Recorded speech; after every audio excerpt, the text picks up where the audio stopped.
There is an obvious link between forced labor and poverty, in that we do know that the victims, the 21 million estimated men, women, and children in forced labor, are usually the poorest and most socially excluded in our society. But of course, not all poor people are in forced labor, so we have to understand why certain people are more at risk than others.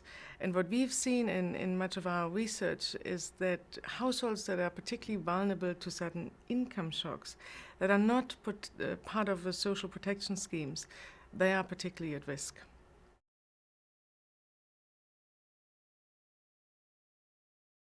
Well, there has been significant progress by reaching the 2015 goals, but we are now entering a new phase, a phase where we talk about universal values and standards, and forced labor and trafficking affects every country.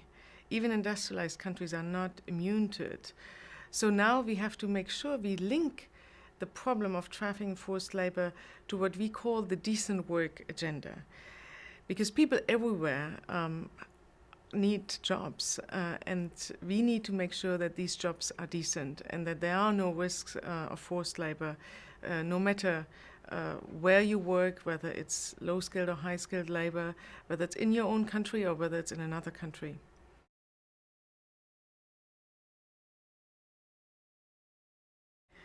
Well, you can say that if we are not able to ensure justice for the most excluded, the poorest, those who are in slave-like conditions today, we haven't achieved justice for anyone else. So we need to make sure that those populations at risk are really part of the new development agenda. And fortunately, in the draft discussions, the targets and indicators that member states are discussing here in New York, the issue of forced labor and modern slavery is squarely on their radar.